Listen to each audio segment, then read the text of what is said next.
We're back. What up, though? I'm Red Karan. This is Streams, episode 10. It's a milestone, ain't it? 10 weeks straight, man. I've been. This is the most consistent I've ever been with any type of content, I believe, ever in my 15 years of doing random stuff online. This is probably the most consistent I've ever been with anything. I'm just now getting over a little stomach virus / food poisoning or whatever that was I just went through for the last, 36 hours, bruh. I'm still exhausted. I feel 1,000 times better. I actually woke up today and feel like a human being, but I'm still exhausted. My body is tired. I've been asleep all day, but I'm still exhausted. So, but I'm still doing it anyway because I know I got to get this done. I didn't want to wait till, today is Saturday. I didn't want to wait till Sunday or Monday to crank this episode out. But yeah, man, we here, bro. My last episode was about time and the poverty mindset. I watched that episode a few times, kind of feeling like I didn't quite execute my idea as well as I wish I had. Because it was like, I just get on here and I sort of just, it's a stream of consciousness. I'm really just ranting about a random idea. It's no organized. Like I have notes in front of me, but it's not notes in the way that you think it would be. It's notes. It's just a list of topics and things I want to talk. Things I want to talk about. And sometimes I'll write underneath the topic certain bullet points that I should cover because of whatever may inspire the topic in the first place. But it's not like an organized, itinerary of things that I should talk about and in the order I should talk about it.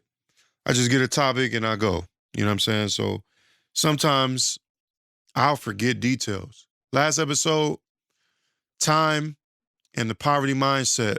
I hope you understood that my point is, I'm not saying that there's anything wrong with saving. I'm not saying that there's anything wrong with being frugal. I'm not saying that there's anything wrong with looking for better deals. I'm not saying that there's anything wrong with, scaling back. But my point is for people that, will avoid better opportunities or better services because of the price point. Sometimes you're cheating yourself in the long run is all my point was. I'm paying more for my barber services than I used to, but I'm getting a much more streamlined experience, a much more exclusive and upscale experience. I'm getting much more preferential treatment. I don't wait as long, so I'm saving time, which is invaluable. I pay more for my haircut, but I save hella time because I'm not waiting behind 3-4 other clients even when I book. I hope that point was put across well enough.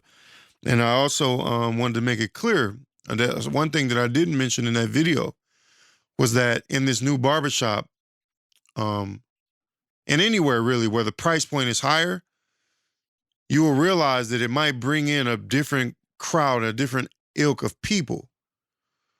So in this barbershop, I've been exposed to so many people who are involved with so many more successful things. I've met so many entrepreneurs and millionaires and business owners, people that work for higher ups in these companies all downtown, and whether they're bankers or whether they work for watch companies or whatever it is, people that own other shops or people that own restaurants. Because usually people that are of that cloth or of that ilk, they don't frequent places of, low vibrational places. They don't frequent places that are, hood, So I hope that's understood. In just me switching barbershops and me going to a barbershop that's a little more expensive has exposed me to such a different crowd. And as a person who aspires to be those things, it's very important to be exposed to those things. They say if you're the smartest person in the room, you're in the wrong room. Or if you're, it's like, you should expose yourself to the things that you desire to be or you wish to be. If you want to be a millionaire, you should probably hang out and have conversations with millionaires, right? The person that owns my shop, I met him at one of his events. And we got to talking and You know, I liked his energy. I'm assuming he liked my energy. He listened to my music. My barber actually recommended my music to the owner of the shop, and the owner of the shop came back and was like, "Look, bro, I've been listening to your music," and pulled up his phone to his Apple Music and showed me that he had been listening to my music. And I got into his ear and I kind of talked to him about some ideas I had, and he was like, "I can help you. You need me to help you with something, just call me," or whatever. That opportunity wouldn't have been afforded to me in a place where these types of people don't frequent. I've met private chefs and all sorts of people you can think of, man, that I've met, that I have in my phone now, and I have personal relationships with, simply because of the types of places that I frequent now as an adult who's upward bound, trying to be upward bound, as opposed to frequenting these, excuse my language, but it's like, just for lack of a better term, like if you frequent places that are like bottom of the barrel, you know what I'm saying? You're going to run into hood shit if you frequent hood places. But if you frequent a little more upscale places, you'll run into people with better connections, more money, better ideas, connections that they can connect you with, all sorts of things like that. Doing this studio thing has exposed me to so many different avenues, and I have a Rolodex in my phone. I have a social Rolodex that I never had before. In the last 4 or 5 years of my life, I've gained more power. I've gained more connections. And that's what I was saying in my life as an engineer video. I believe it was part 2, where I was saying, like, it might have been part 1, I don't remember, but I was saying, like, I'm like this centerpiece of like the music community where all of these people from different walks of life connect with me. So it means that I have connections to almost every level of life that you could think of. I know people that are millionaires. I know people that are thousandaires. I know people that are broke. I know killers. I know drug dealers. I know rappers. I know singers. I know people who run junk businesses. I know people who are carpenters. I know people that are, they do demolition. I know people that do anything. So it's like, you can hit me up, I could damn near find somebody to do anything you need me to do simply because of who I am and what I do. I know everybody, bro. You know what I'm saying? And I'm still meeting people. It's not like I have more room to grow, but if you would have caught me 5, 6 years ago at that time in my life, my connections didn't run as deep as they do now. Now I can make phone calls and I can get free tickets to stuff, or, whatever, invitations to things, or get somebody to DJ a party for me for free, or I got a million artists on my phone, so if I need a hook done, I could get that snap of a finger damn near. And then even if it's not free, because of who I am and because I have value, I can offer my services in exchange for theirs. These are the types of things Kevin Samuels was talking about when it comes to high value men and their network. We're not about to get into the manosphere, but I'm just saying the things he talked about as far as like networks and high value people having connections to other high value people. You create a network almost involuntarily, and me switching my barbershop was a large part of the types of people that I'm in contact with now. Real life, true story. And that can go to show you your environment, the environments that you choose, the life that you cultivate, and what's the other word? The life that you cultivate, and I can't think of the other word that's right on the tip of my tongue right now, but curate. The life that you curate for yourself can be the difference between, having connections and not. So I hope that point was made clearly. But today, man, I want to talk about parenthood.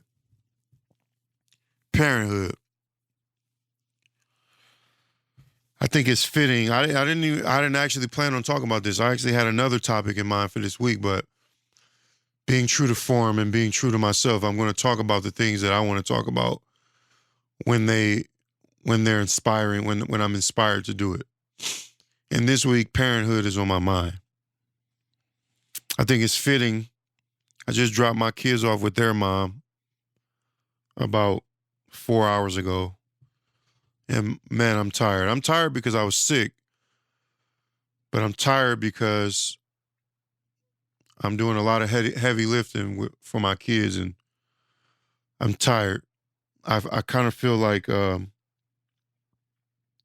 lot of times I feel like I don't have help. You know what I'm saying? I do have help technically, but most of the time I don't have help, and I don't. I'm not saying from my family. I have a network of people that will help me with whatever, but I try to use those options sparingly because I don't want to run anybody ragged or overstay my welcome and things like that. So I have my sister, I have my mom, I have uncles, I have cousins, I have a brother and a sister. I have people. Really, in the case of emergency, I could really like reach out to dozens of people. I have aunties and cousins and my father, my mother. I have step parents and all kind of shit that I can rely on. I have help in that way, but I mean day-to-day help. I don't really have that from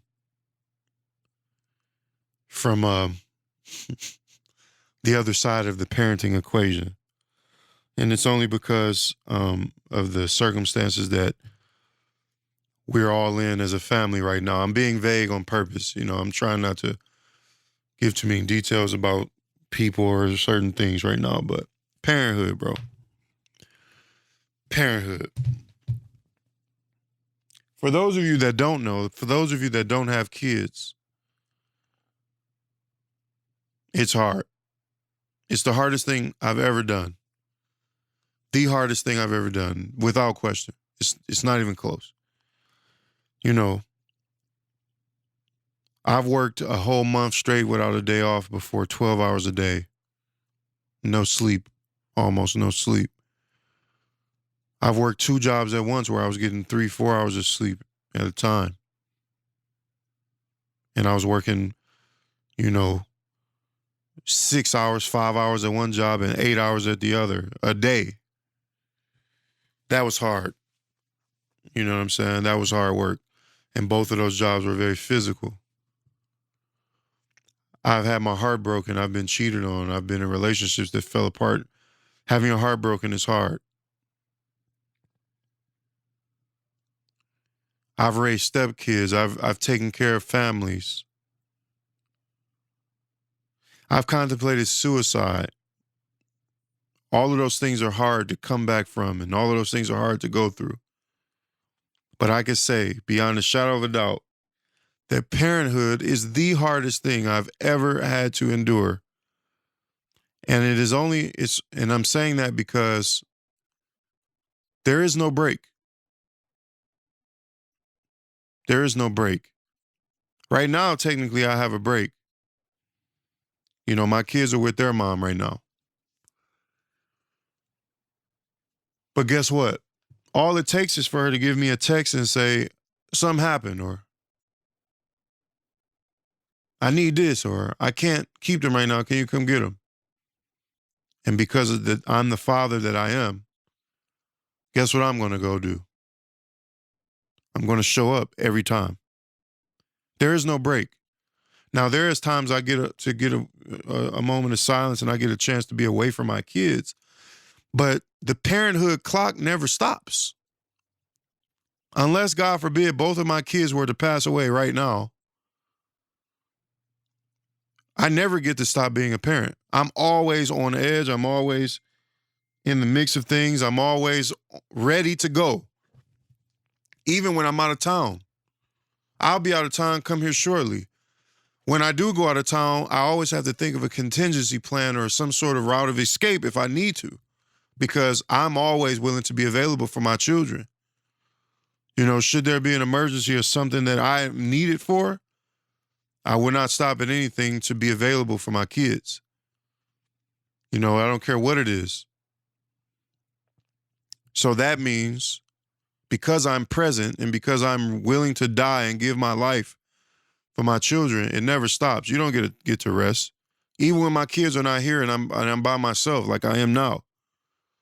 I wake up sometimes wondering, where's my kids before I come to, before my mind clicks on. Like, where's my kids? It's like a panic. That's because it never goes off. You can't turn it off. You don't get a break from parenthood. There's no such thing. There's no such thing. And I decided when my kids were born, I told my kids' mom this, like, all I care about is them. That's all I care about. I'll give my life for my kids without thinking twice. You know what I'm saying? And one of the things that's funny about this is that I remember hearing things like that, like those cliche sayings, like, you know, I'll lay my life down for my kids. Far before I had kids, I used to hear parents say things like that, or I gladly sacrifice myself for my kids any day, or I give my life for theirs. You know, whatever. They'll give a kidney, whatever it is. They'll give their heart up for their kids. And it's like, yeah, that should sound pretty, but you probably just saying that. That's the way I used to think before I had kids of my own, right? Then I had kids. And I was like, huh. I remember when my first son was born. Before he was born, mind you, I was always there. And I'm damn near glad that I'm documenting this because I want it to be documented too for everyone to know. Like, I wasn't one of those kids. I wasn't one of those fathers that was like just there sometimes. I went to every single doctor's appointment. I was there in the flesh, ultrasounds, prenatal checkups, running to get prescriptions from the motherfucking Walgreens or CVS or whatever it was. I was there at the hospital carrying things of throw up and putting it on the sink and holding hands. And I helped deliver my second son because the doctor wasn't in the room and the nurses was nervous as hell. And I helped.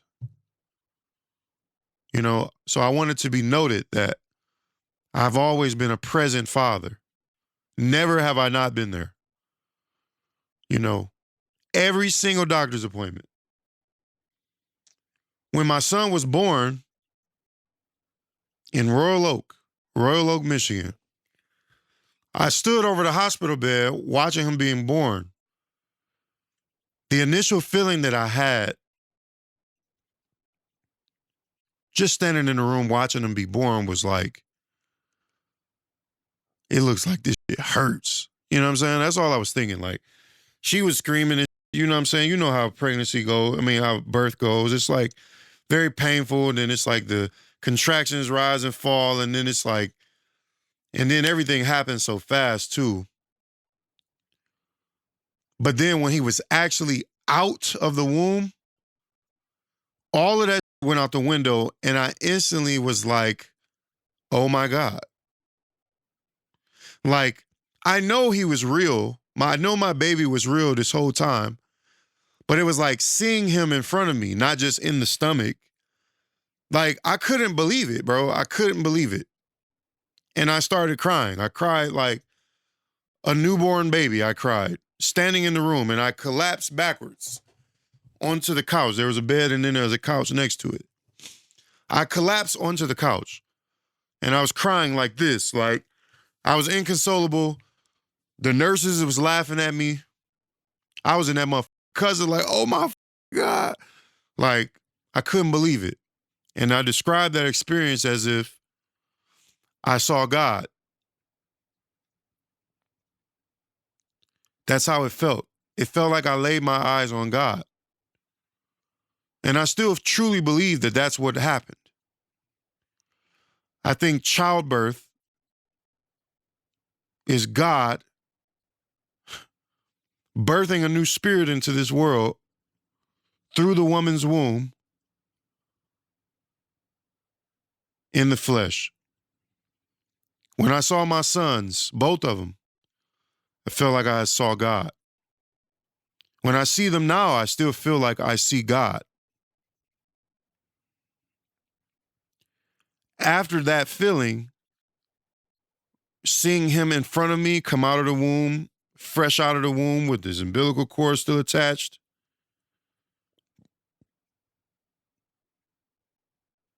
It's indescribable.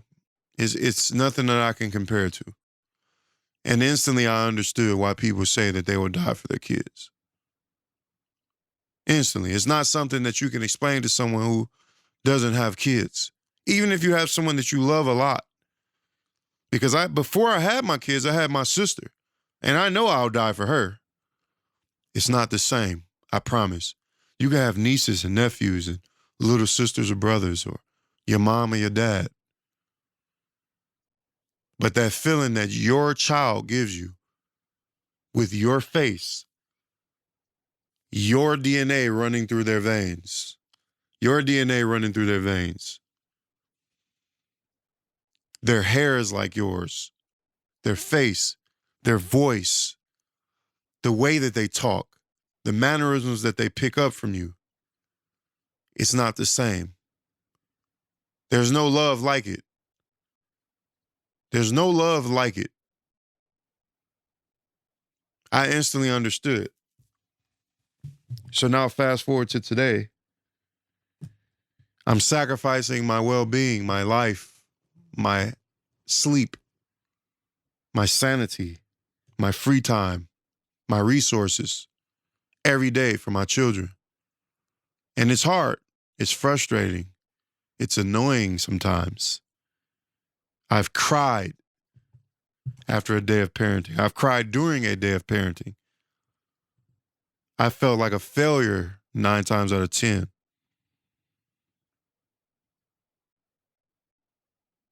But I do it anyway because I know no one else will. I raised my kids the first 2.5, 3 years of my firstborn son and 2 years of my secondborn son's life with their mother. We were together. In 2020, we decided to split, and I moved out, and we've been co-parenting ever since. And at times, things have been 50-50. You know, she'll keep him for 5 days, I'll keep him for 5 days. Or she'll keep him for a week, and I'll keep him for a week.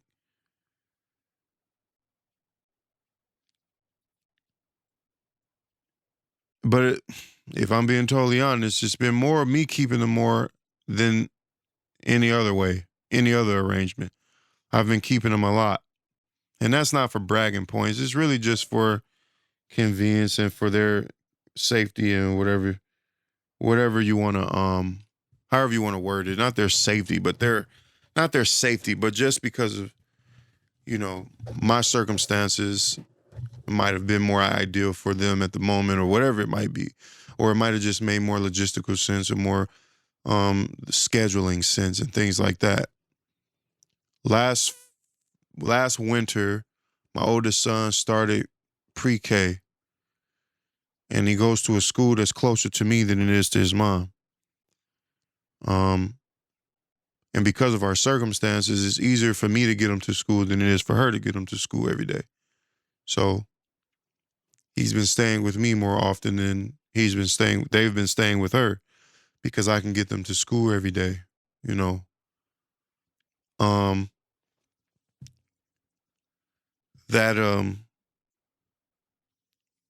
I'm happy that I can do that. I'm happy that I can take my kids to school. I'm happy that I can be there. I'm happy that I can be the parent that can provide these services or these resources and things when one of the other parents can't. I'm glad that at least one of us can. But it's hard. You know, the thing that no one tells you about co-parenting is that the thing that isn't obvious at first is like, yeah, you will get shared time as parents and you'll get them some days and the other parent gets them other days, but they don't point out that when you get them on your days, you don't have help. It's just you. So it almost feels like you're not getting any days off because raising kids is supposed to be two parents raising children or a child. which means shared responsibility and different separate responsibilities. You know, when we're talking about a heterosexual couple raising children, the mother, usually, not always, is equipped for a set of things, whether it be emotional support, taking care of a home, nurturing the children. And then the father, a lot of times, typically, is the protector, the provider. He chastises. This is just a stereotypical arrangement. Now, every couple should do what works for them. I'm not saying you should be pigeonholed into doing things one way, but I'm just saying typically these are the way things are balanced, right? But when you take that balance out of it, there's clearly an imbalance. It's not rocket science. So I'm saying all this to say, when I have the kids by myself, I don't know how to do everything. You have to think about that. The kids are just with me on, let's just say, Monday through Friday. That means I have to figure out how to be the nurturer, the provider, the protector, the homemaker, the cook. I have to clean, wash clothes, all to maintain my household. And I never learned how to do all of those things. There's nothing wrong with doing those things. But it means suddenly, all of a sudden, I have to be yin and yang. That's not easy. I compensate by leaning on my mother and my sister and my father.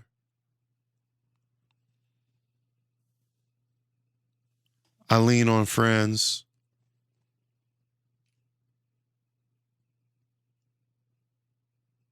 I get advice from other parents that I know just to keep myself grounded and to try to stay on the right track. But I'll tell you,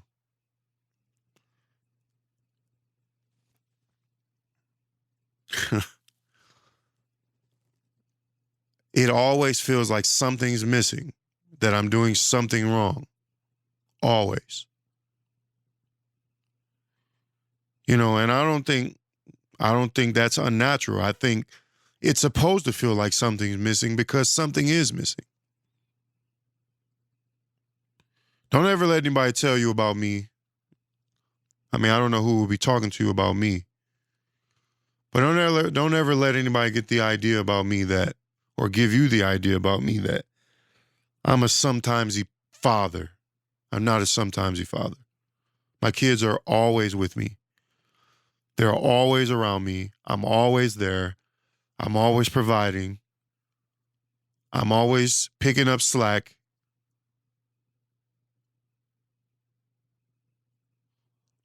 I chose their school. I frequent their school. I have a relationship with their teachers. I go to parent-teacher conferences. I know the staff that works in the office in their school. I vetted their school, weighed my options, and chose the school that I thought was best for them.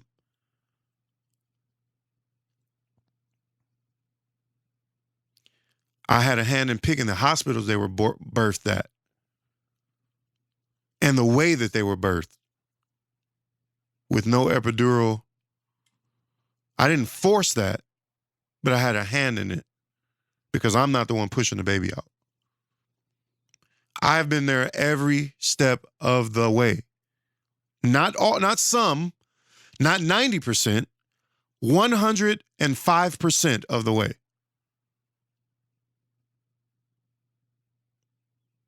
I take them to their doctor's appointments.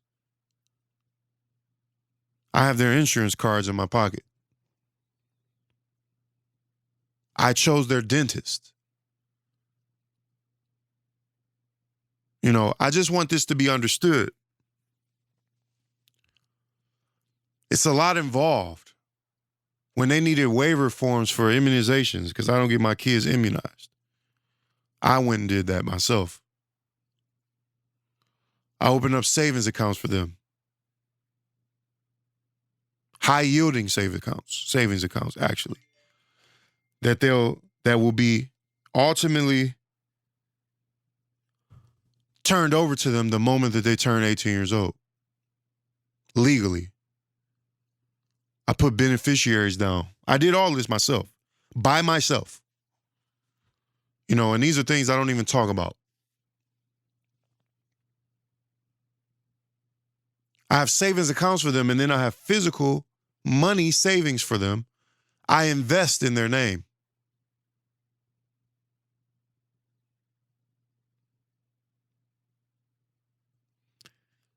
I'm not trying to turn this into tooting my own horn, but I'm just trying to lay out all of the things all the ways that you have to be involved as a parent, all the things that go into this.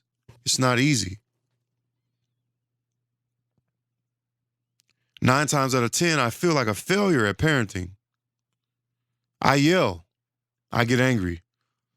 I have a temper, and I've had a temper since I was a kid. And kids will push your limits because kids do not care about nothing. They'll tear up the house right after you clean up. They'll break and laugh and then go do something else. They'll do what you explicitly told them not to do and dare you to do something about it. What do? Beat the shit out of your kids? Can't do that. You can't. I pop my kids. I pop them on the ass, but I don't like whoop my kids. I'll pop my kids. It's just a little physical reminder, and I believe in that, and I really don't give a who disagrees with it, because have your own kids and raise your kids your way, but shut the fuck up about mine. But I'll pop my kids real quick, pop. And then another, I feel like a failure a lot of the times. I'm still finding my way every day. Today, every now and then, I feel like it's like days where I have like victories, I have W's. I'll display more patience than most days, or I found it easier to be a parent if you look at your children and you humanize them, and you don't look at them as kids, you look at them as people. If you look at your kid and say, this is a person with thoughts, feelings, they have dreams, foods that they don't like and do like, mood swings, emotions, good days and bad days. And most importantly, I love them and they're worthy and deserving of love. You look at it as less like an obstacle in front of you, like they're kids making your life as a parent hard, and more like there are people with complicated inner workings that you as an adult are responsible for figuring out. Because another thing that you have to use to remind yourself and put things into perspective is that your children did not ask to be here. Both of my children were intentional. They were not accidents. I did not pull out, and I knew the moment that the magic happened, that she was pregnant both times. That was another weird thing. Like, I've had maybe, I don't really want to talk about that, but I've had a lot of unprotected sex in my life, right? But it was something about those 2 times where my kids were conceived. It was like I knew it. I knew that she was pregnant the moment that I was done. I was like, no, there's something about that felt different. Like, it was like a click. Like, like something locked and coupled together.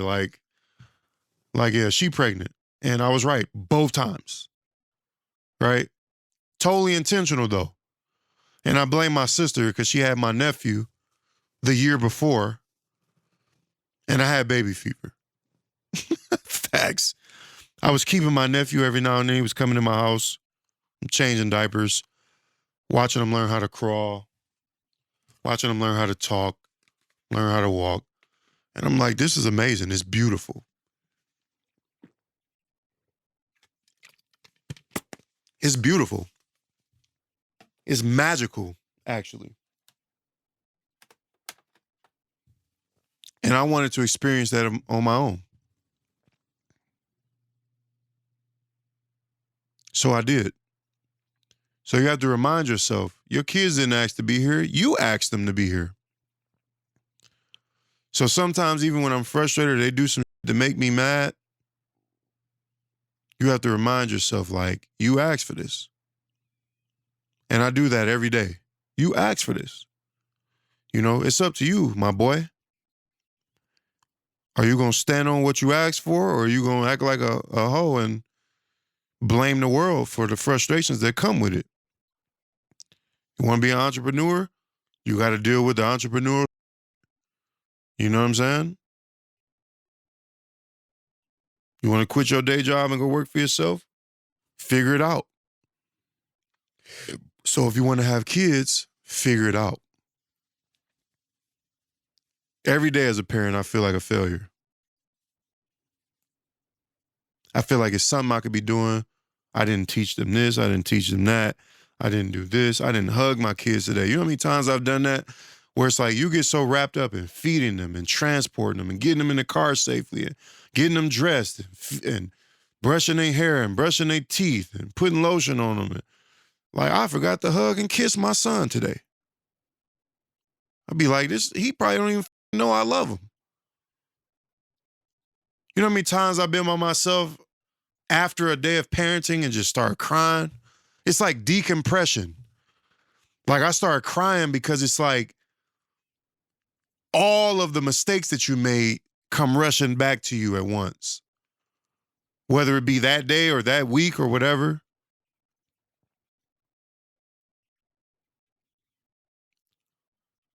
I want my kids to know if I drop dead right now, I want my kids to know that I love them. I want my kids to know that they're the most important thing that I've ever done.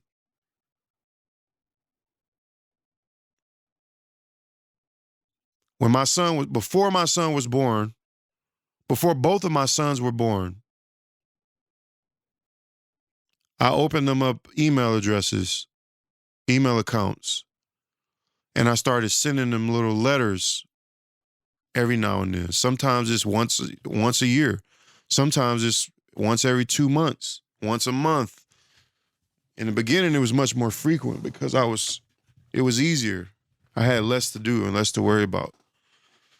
But now I'm so busy as a parent because they're busy bodies. I have a 4 and a 5-year-old. They're running around all day, every day. I have so much to do. I don't really have time to sit around thinking about what I can write them. But every now and then I'll think about it and I'll do it.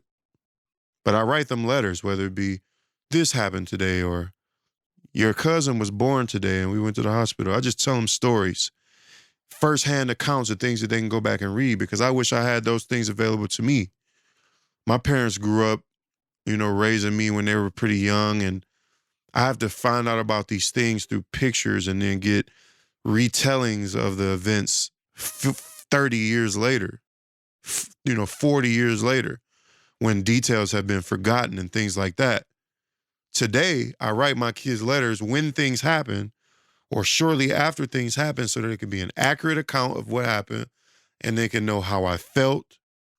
I don't put too much bias, emotional detail into these stories because I almost want it to be journalistic.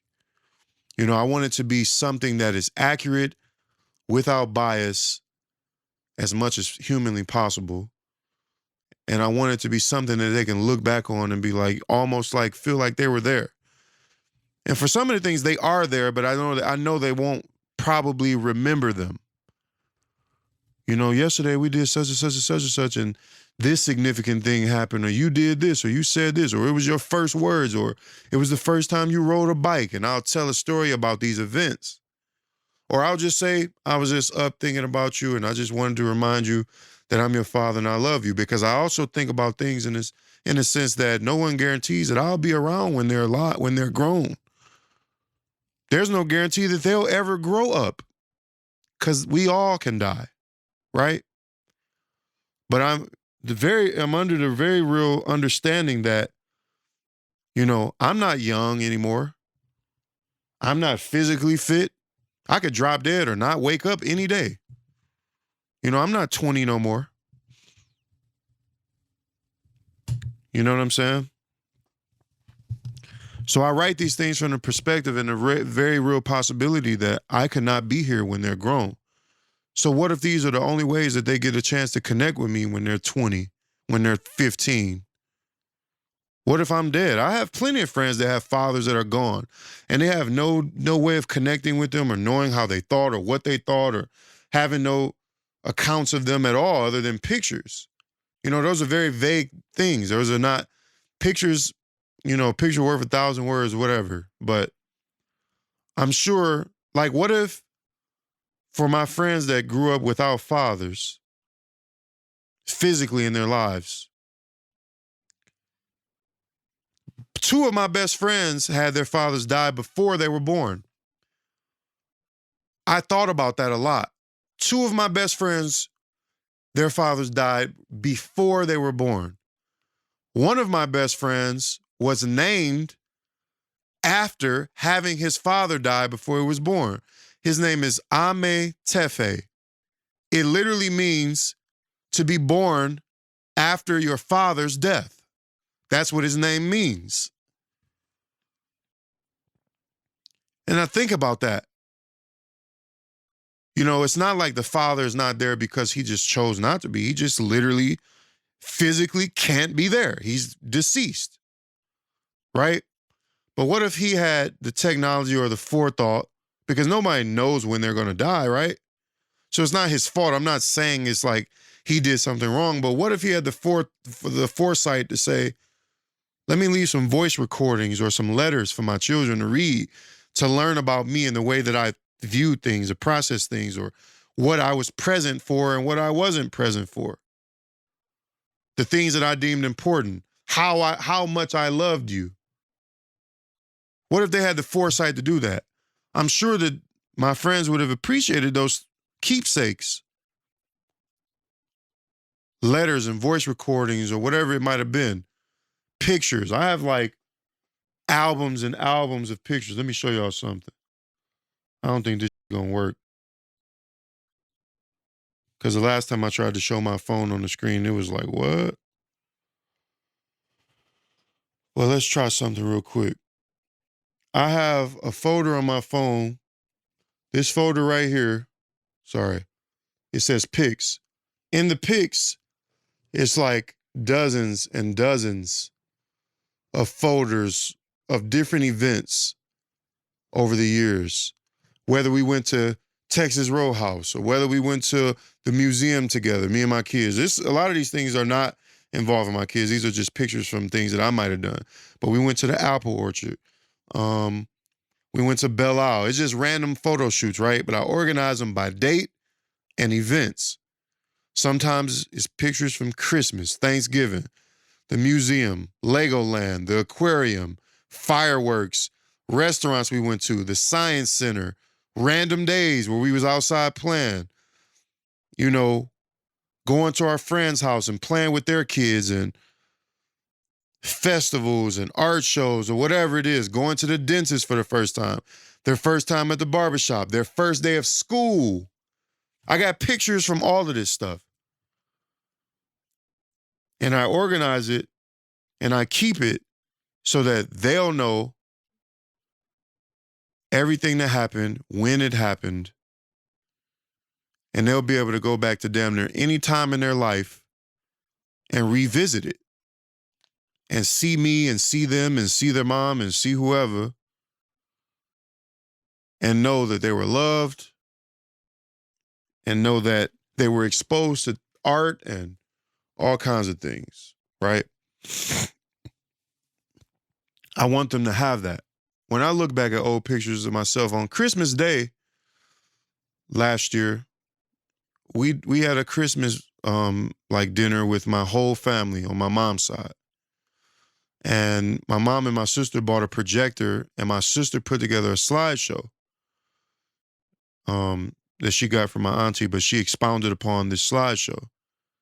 There was a family tree, and it was pictures of like all of our individual families, my aunties, their kids, and then their kids. And then it's like my uncles and their kids and different marriages. And then it's like our little cousins and the kids that they're having now. It's like the whole family tree. She went down and gave us a organized account of photos for every single branch of our family. Brilliant. It was very brilliant. And it tells a story in itself. I want my kids to have that. Now, these are pictures we looking at from the 70s, 80s, the 60s. It's amazing, right? But a lot of it is without context. We spent a lot of time that day looking at pictures, trying to figure out who was who, when was it, where was it, whose house they were at. Why was my hair done like that? Why was I wearing that outfit? Ugh, I don't like that. You know, that's cool. I'm not saying that there were supposed to be some detailed notes with every picture, but it inspired me to present these things to my children in such a way. You know, I don't give an explanation for every picture, but I try to be organized and detailed with the way that I organize the pictures themselves, and I write notes and things like that to give them a different telling and account of stories so that they'll know exactly what happened from my perspective. I think that's something that they might appreciate. Speaking of appreciation, though, one of the things that I struggle with is that I spend most of my days as a parent feeling like I'm not appreciated. And I'm not talking about by my kids. I feel like all the efforts that I make, all the gleaming examples that we have of men that are not present in their fathers' lives, they don't take care of their kids. Historically, I think things have changed with my generation because I see fathers dropping their kids off at school every day. My father dropped me on. My father was there for me. There was never a point in my life where my father was not there for me. But guess what, though? Going to school, 90% of my friends didn't have a father. And if they did, it was sometimes-y as hell. They would see him on the weekends or they would see them every so often. So it was my mission as a father to say, you know, I'm going to be there forever as long as God allows me to be. Because I know so many people without fathers, whether their fathers were killed, they left, they overdosed, they were in prison, whatever it was. I decided as long as I'm able-bodied, able-minded, and willing, I'm going to be there for my kids. And I feel like all the effort that I put forth is barely appreciated and barely acknowledged. And a lot of times I feel like I'm treated like utter trash despite that. And that makes me feel like quitting every day, just out of spite. I said a long time ago that if I didn't understand the implications, if I didn't understand the effect that it would have on my children for me to disappear, I'd have disappeared a long time ago. But how fair would that be to my kids? It's not their decision. It's not their fault.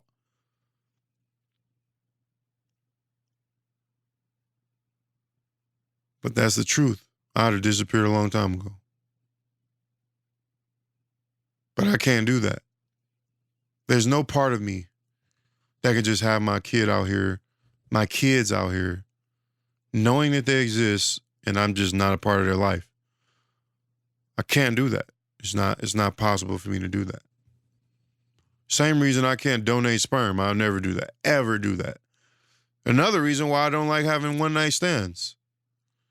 Because what if I get a pregnant and then she out there with a kid of mine and I don't even know it? That's weird to me.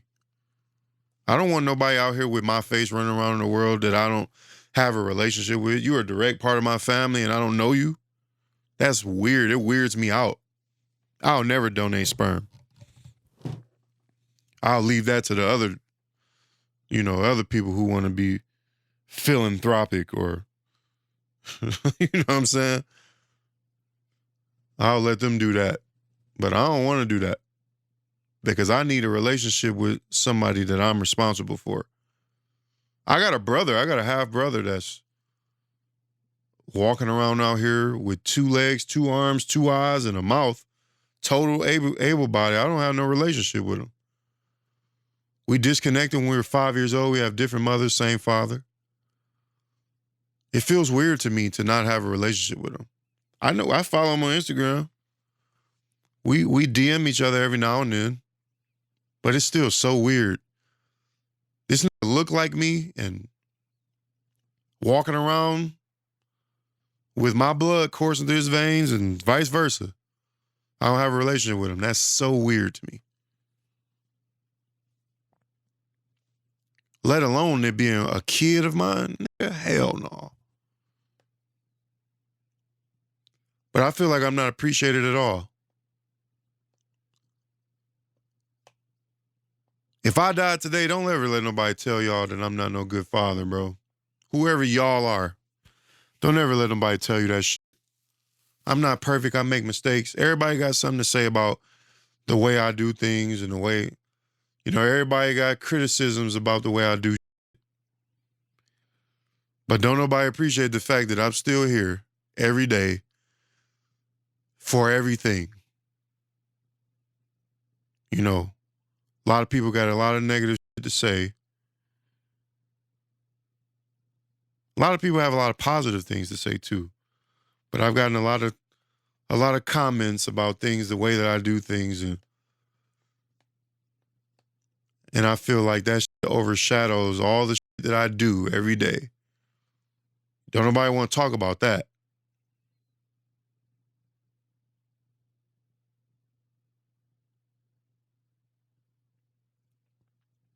I don't know, man. I guess I'm done, bro. Don't ever let no motherfucker tell you that I wasn't there for my kids. Don't ever let a motherfucker tell you that I wasn't hands-on and doing everything for my kids, from choosing schools, doctor's appointments, dentist appointments. I cut their hair. I wipe asses. I change clothes. I clip toenails and fingernails. I dig in noses and all that shit. Clean ears. I buy clothes. I go shopping. I cook.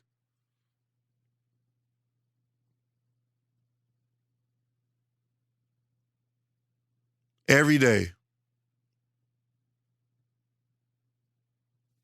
Before I started this video, I had a bunch of shit here, like kid medicine and shit.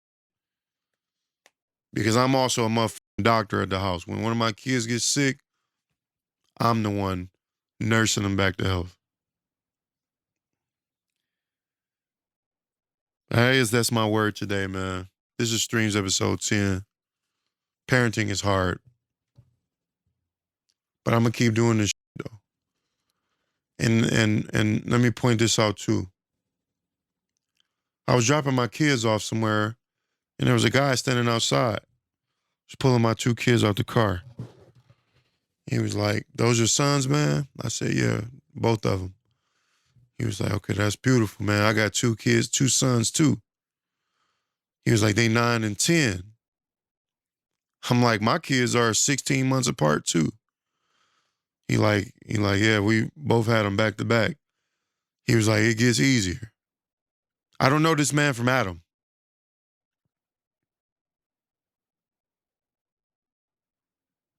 He was like, "It gets easier." He was like, "The older they get, it's like they start zeroing into their fathers. because they start becoming men themselves and they start needing that guidance a little more. So they lean into it. They start gravitating to who you represent as a father. When they're young, it's like they want their mama. This is what he's telling me. But he was like, it gets older. It gets easier as they get older. And I'm like, I literally looked at him and was like, I hope so. I hope so. I'll let y'all niggas. If age is just numbers, then why we fear time? Reincarnation, maybe Haile Selassie this time. What incarnation? Maybe I'm a philosopher slime. They still talk shit about me, cut back your gossiping time. Dinosaurs down to the fossils, gray hair follicles.